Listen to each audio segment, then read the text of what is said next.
Good morning everyone. I hope आप लोग घर पे होंगे, हेल्दी होंगे और कोविड प्रोटोकॉल्स को फॉलो कर रहे होंगे। एक इन्फॉर्मेशन है सिर्फ आपके लिए, वो ये कि आज के टाइम में होम रेमेडीज़ पे हम ज़्यादा ध्यान ना दें। इन केस किसी के साथ में किसी को कोई बीमारी हो जाती है तो डॉक्टर से सलाह लेना ज़्यादा इम्पॉर्टेंट है। वैसे मैं आशा करता हूँ किसी को डॉक्टर के पास जाने की ज़रूरत ना पड़े, लेकिन इन केस अगर किसी के साथ में किसी भी तरह का कोई भी सिम्टम्स किसी भी चीज़ के आते हैं तो होम रेमेडीज़ से ज़्यादा इम्पॉर्टेंट है कि डॉक्टर्स से कंसल्ट कर लें। ठीक है, तो लास्ट लेक्चर में हम क्या पढ़ रहे थे उसको एक बार रिकॉल कर लेते हैं, फिर वापस से फिर अगले टॉपिक में हम चलते हैं। लास्ट लेक्चर में हमारा जो टॉपिक चल रहा था वो चल रहा था एग्रीकल्चरल प्रैक्टिसेस। एग्रीकल्चरल प्रैक्टिसेस में हमने सोइंग ऑफ सीड्स देखा था। सोइंग ऑफ सीड्स में हमने कुछ इंस्ट्रूमेंट्स भी देखे थे जो कि सीड्स को सो करने में मदद करते हैं। और फिर हमने ये भी देखा था सीड्स को हमें मिट्टी से ढकना क्यों ज़रूरी होता है। कुछ ऐसे मेथड्स हैं क्या जो अपने आप से मिट्टी से सीड्स को ढक देती है ताकि वो जो नुकसान हो सकता था उस सीड को, वो नुकसान होने से बच जाए। तो नुकसान क्या था कि चिड़िया उन दानों को चुग ना जाए, उससे बचाने के लिए थोड़ा सा ज़मीन के अंदर उसको छुपा दिया जाता है, एक तरीके से बोल सकते हैं, ढक दिया जाता है, ऐसे भी बोल सकते हैं।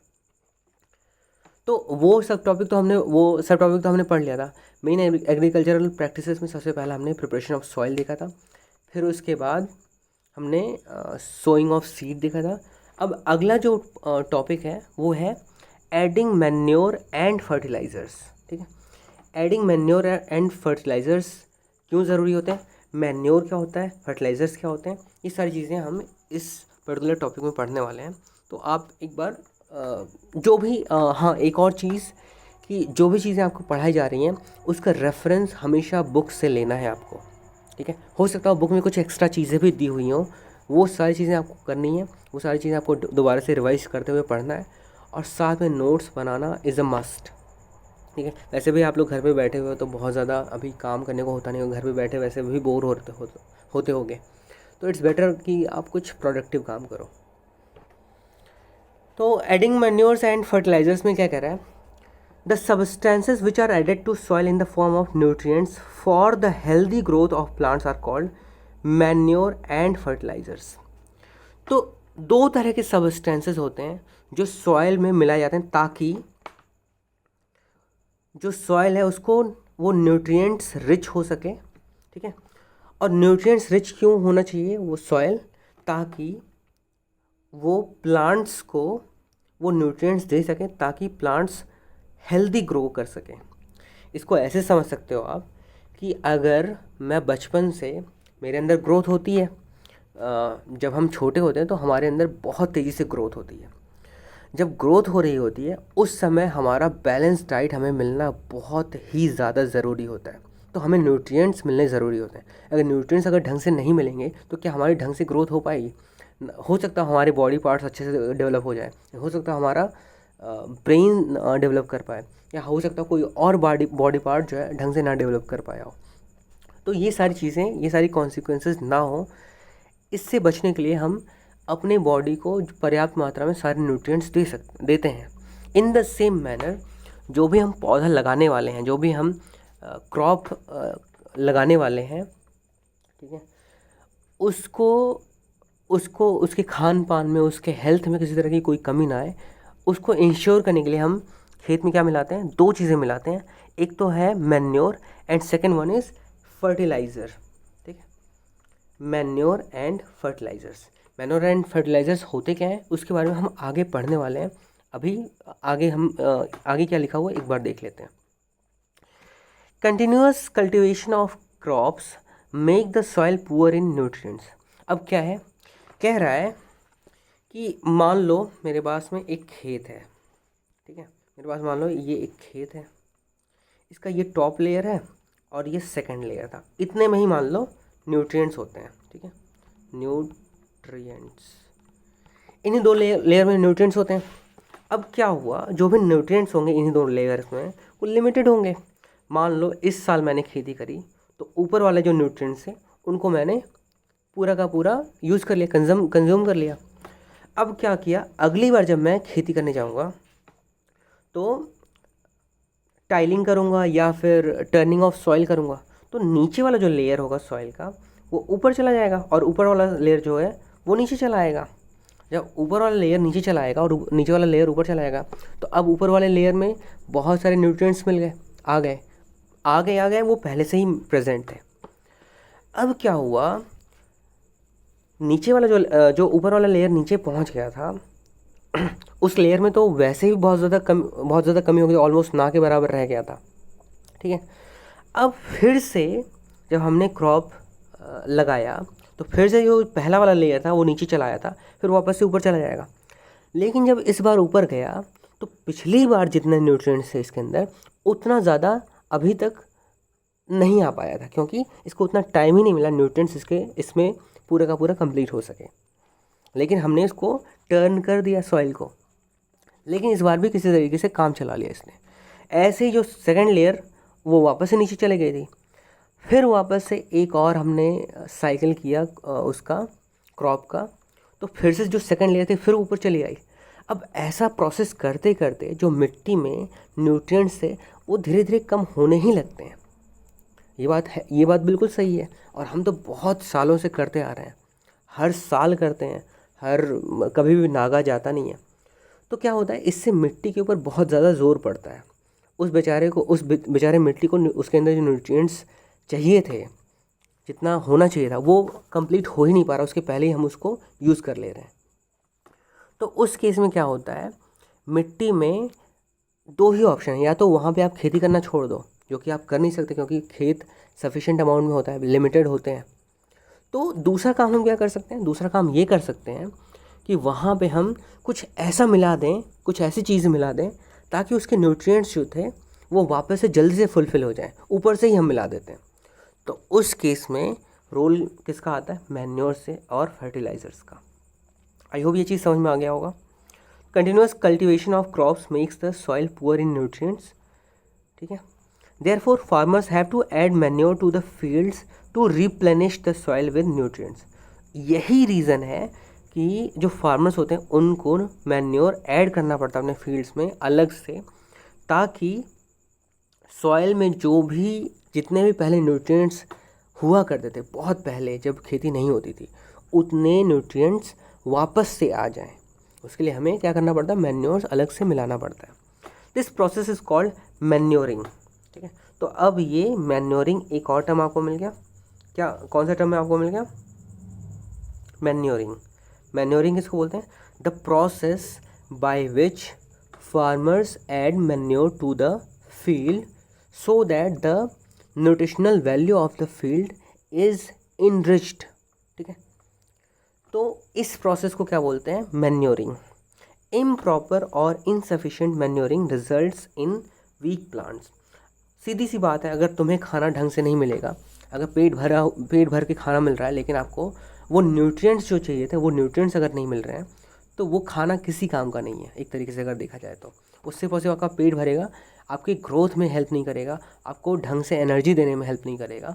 ये कुछ रीजंस हैं जिसकी वजह से हमारे अंदर प्रॉपर डेवलपमेंट नहीं हो पाएगा। किसकी वजह से, सिर्फ और सिर्फ एक ही रीज़न था कि न्यूट्रिएंट्स हमें प्रॉपर नहीं मिल पाए। इन द सेम मैनर, अगर क्रॉप को प्रॉपर न्यूट्रिएंट्स नहीं मिल पाएंगे, जो न्यूट्रिएंट्स उनको चाहिए होती है ग्रोथ करने के लिए, और उसके बाद उनके अंदर बाकी जो भी फंक्शंस होते हैं वो सारे फंक्शंस प्रॉपरली काम करें, वो सारे फंक्शंस प्रॉपरली काम करने देने के लिए उनको न्यूट्रिएंट्स चाहिए ही होता है, और वो राइट अमाउंट ऑफ न्यूट्रिएंट्स चाहिए होता है, ना उससे ज़्यादा ना उससे कम। कई बार ऐसा होता है कि हमने एक ऐसे पौधे जिसको हल्का सा मैन्योर की ज़रूरत थी, हल्का सा खाद की ज़रूरत थी, उसमें ढेर सारा हमने खाद मिला दिया, इतना ज़्यादा खाद मिला दिया कि वो बेचारा झेल ही नहीं पाया उतना सारा खाद, और पौधा जो है जल गया, मर गया। ठीक है, तो हमेशा जब भी हम अपने लिए बात करते हैं, तो बैलेंस डाइट की जब बात करते हैं, तो हम ये बोलते हैं कि हमें जो न्यूट्रिएंट्स होते हैं वो बिल्कुल राइट अमाउंट में मिलना चाहिए, ना ही ज़्यादा ना ही कम। इन द सेम मैनर ये सभी के लिए अप्लाई होता है, चाहे वो पेड़ पौधे हों, जानवर हों, माइक्रो ऑर्गेनिजम्स हो, किसी के लिए भी हो। ठीक है, अगर हम जनरली बात करें, बहुत सारे लोग वाटर बोल रखते हैं और उसमें छोटी सी मछली डाल देते हैं कि उसको वो जलाएंगे। लेकिन वो कुछ दिनों में मर जाती है। क्यों मर जाती है? क्योंकि हमें पता ही नहीं होता है उसको कितना फूड खिलाना चाहिए। अब वो भी, उसके भी उतना दिमाग नहीं होता है। हम क्या करते हैं, ढेर सारा फूड रख डाल देते हैं और वो क्या करती है, वो सारा का सारा फूड खाते चली जाती है। अब वो बेचारी झेल ही नहीं पाती, इतना सारा उसने फूड खा लिया, फिर इवेंचुअली उसकी डेथ हो जाती है। तो आपको ये चीज़ें समझनी होंगी कि जो भी काम हमें करना होता है वो राइट अमाउंट में करना चाहिए होता है। जो भी हम चीज़ें खा रहे हैं वो राइट अमाउंट में खाना चाहिए होता है, ना ही ज़्यादा, ना ही बहुत ज़्यादा खाएंगे वो भी अच्छा नहीं है, बहुत कम खाएंगे वो भी बहुत ज़्यादा अच्छा नहीं है। आगे बढ़ते हैं। Manure is an organic substance obtained from the decomposition of plants और एनिमल वेस्ट्स। तो ये डेफिनेशन है किसका, मैन्योर का। मैन्योर एक ऑर्गेनिक सब्सटेंस मतलब जो नेचर में अपने आप से मिलता हो, ठीक है, नेचर में अपने आप से मिलता हो, इस तरह के सब्सटेंस को क्या बोलते हैं, ऑर्गेनिक सब्सटेंसेस। और ये क्या करते हैं, ये डीकम्पोज हो जाते हैं। कौन सी चीज़ें डीकम्पोज हो जाती हैं? ऐसे सब्सटेंसेस, ऐसे ऑर्गेनिक सब्सटेंसेस, ऐसे जैविक पदार्थ जो कि over a period of time सड़ने लगते हैं, ठीक है। वो जब सड़ते हैं और साथ में इकट्ठा होते हैं तो उनमें एक प्रोसेस होता है, उस प्रोसेस के बाद वाला जो सब्सटेंस मिलता है उसी सब्सटेंस को क्या बोलते हैं, मैन्योर, ठीक है। तो मैन्योर एक ऑर्गेनिक सब्सटेंस है जो किससे ऑब्टेन होता है, वेस्ट ऑफ प्लांट्स या एनिमल्स के डिकम्पोजिशन से, ठीक है। जो प्लांट्स और एनिमल्स के वेस्ट होंगे वो डिकम्पोज होते हैं और उस डिकम्पोज होने के बाद में जो एक सब्सटेंस मिलता है उसी सब्सटेंस को क्या बोलते हैं, मैन्योर बोलते हैं। तो आई होप ये डेफिनेशन आपको याद रहेगी। फिर क्या कह रहा है, farmers dump plants and animal waste in pits at open places and allow it to decompose. तो फार्मर्स क्या करते हैं, एक कोई गड्ढा खोदते हैं, उस गड्ढे में जाके सारे घर में जो भी वेस्ट प्रोडक्ट्स होंगे जो कि डिकम्पोज हो सकते हैं उन सारी चीज़ों को उस गड्ढे में जाके डाल देते हैं और खूब दिनों तक डालते हैं। और फिर जब खेत में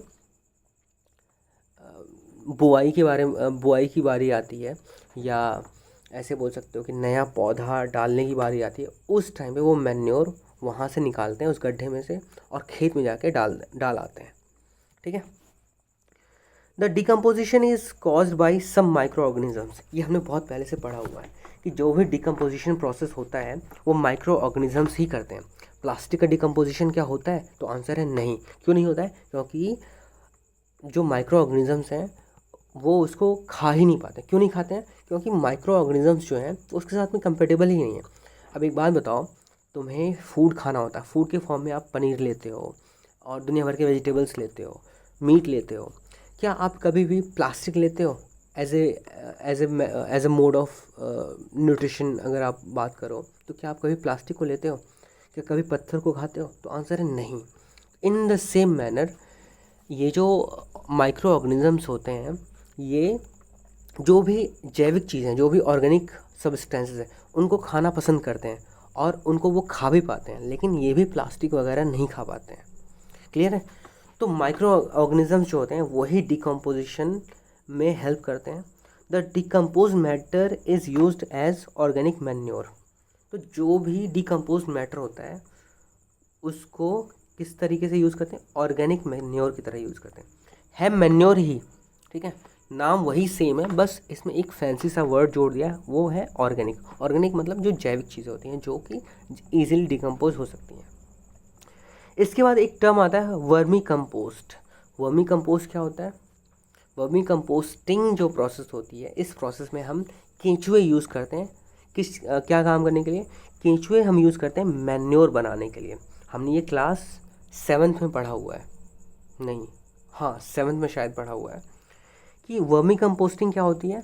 एक ऐसा प्रोसेस मैन्योर बनाने का, जहाँ मैन्योर हम जनरली जो बना रहे थे, मैन्योर में एक गड्ढा हमने खोदा था, उस गड्ढे में जो भी वेस्ट प्रोडक्ट्स होते थे उनको हम जाके डाल देते थे, लेकिन वो प्रोसेस जो होता था वो बहुत ज़्यादा स्लो हो सकता था। उस प्रोसेस को रिलेटिवली ज़्यादा फास्ट करने के लिए हम क्या करते हैं, पहले तो माइक्रो ऑर्गेनिजम्स वहाँ पे हम यूज़ कर रहे थे, माइक्रो ऑर्गेनिजम्स की जगह पे थोड़े बड़े ऑर्गेनिजम्स अगर हम यूज़ करेंगे तो वो ज़्यादा खाना खाएंगे, तो ज़्यादा जल्दी ही वो डिकम्पोज कर देंगे खाने को। तो वो बड़े वाले ऑर्गेनिजम्स कौन से होते हैं, बड़े वाले कीड़े कौन से होते हैं, वो होते हैं अर्थ वर्म्स।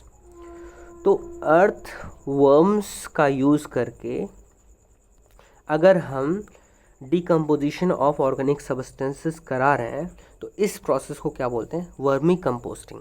वर्मी कंपोस्टिंग से भी जो मैन्योर मिलेगा उस मैन्योर को जाके खेत में ही डालना है, लेकिन वो रिलेटिवली ज़्यादा अच्छा मेथड होता है, ज़्यादा फास्ट मेथड होता है। तो आज के लिए इतना ही रहने देते हैं। बाकी आप लोग नोट्स वगैरह बना ही रहे होंगे और नेक्स्ट लेक्चर में हम आगे कंटिन्यू करेंगे। Thank you.